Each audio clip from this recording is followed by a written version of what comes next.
In the first reading today, St. Paul tells us to consider our own vocation, our own call from God. Now, in the sense that St. Paul is using it, it is in the generic call just to be a Christian person. When we look at the gospel reading, we see it even more detailed. That is the call to the state in life, whether that is the call to the married state, whether it is a call to a celibate state, whatever it may be. And we recognize that it is a call from God. Now, when the apostles are listening to Jesus speak about marriage, and he said, well, that's the way it is. It's not expedient to get married. What a dumb idea if you can't get out of this. Oh, no. There's nothing stupid about it at all. The part that would be stupid is if you haven't prayed about it, if you haven't considered your call. Because we have to look at the fact that God is the one calling us. And St. Paul tells us in the first reading that he chooses the weak and he chooses the foolish and he chooses the broken ones, all this, the least, the ones who are nothing. So if you're called to be married, most of the time it's because that's not going to be the easiest vocation for you. Just as for those who are called to be a priest, it probably would have been better being married. It's the way it was in the seminary. All the guys who would have been the best priests, they all left and got married because they recognized through prayer that God was calling them to the married state. That left the rest of us. Bummer for you guys, but that's the reality. He chooses the weak. He chooses the least. He chooses those who are nothing.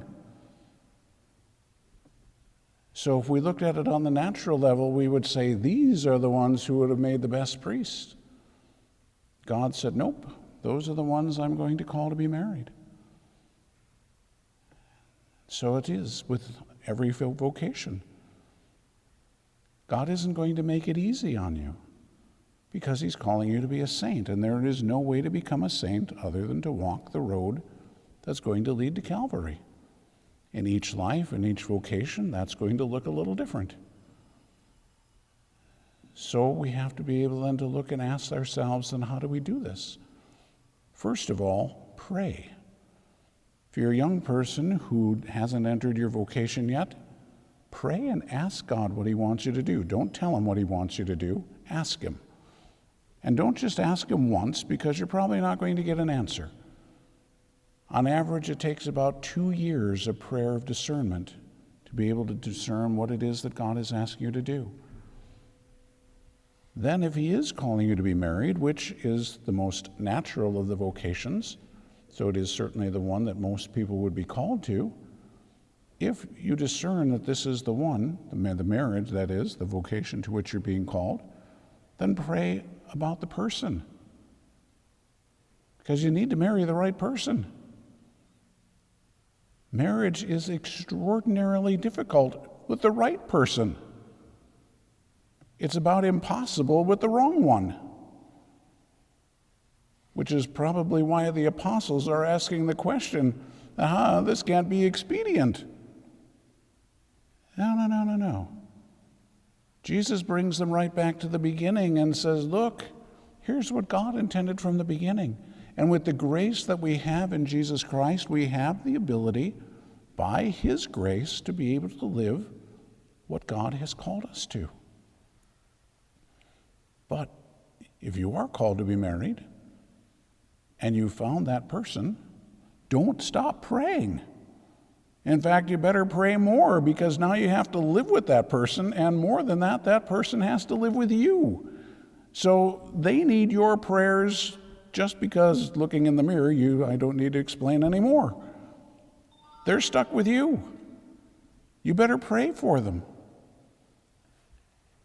And pray for your vocation.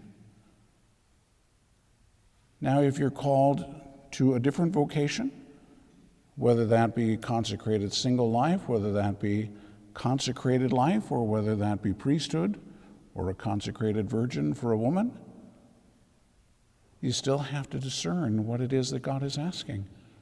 If it's a religious vocation, to which order? To which monastery or which convent? a priesthood, diocesan priesthood, or is it religious priesthood? There are all these different things. But no matter what, it all comes down to the point of prayer. There is no way that a priest, knowing that he should, that he's the worst, the least, the most pathetic creature that God could have found on the face of the earth, and that's why he called him to be a priest. He can't do this himself. And any priest who's stupid enough to think that he can, well, he's going to mess the people up. Because guess what he's going to preach? Himself.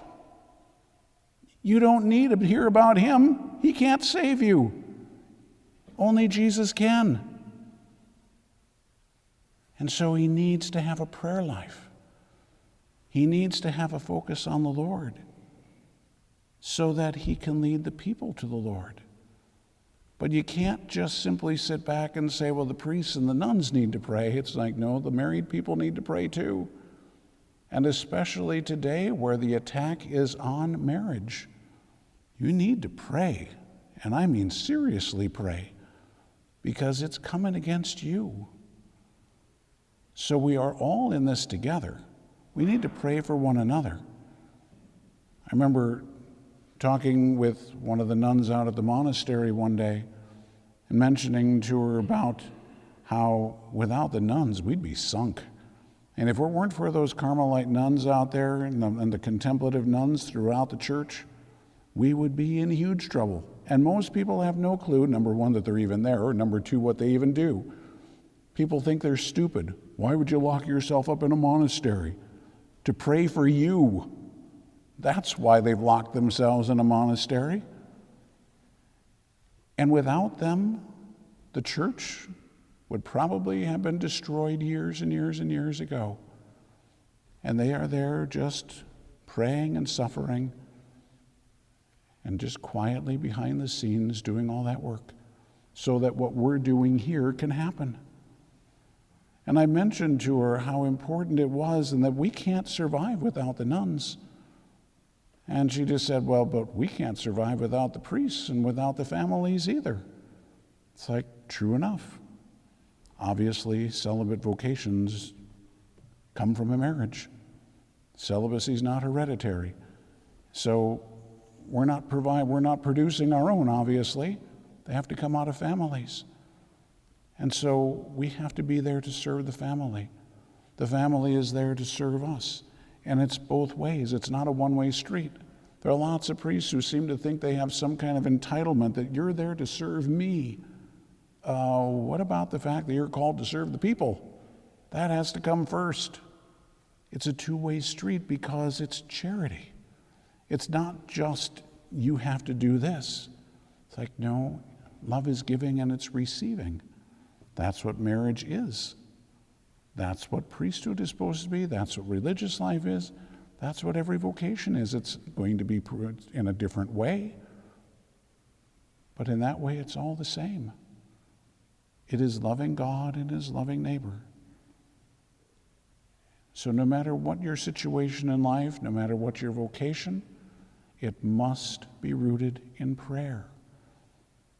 It's the only way that things are going to grow. If you look at a marriage, and a marriage is supposed to grow, the love is supposed to grow every single day. How's that happen?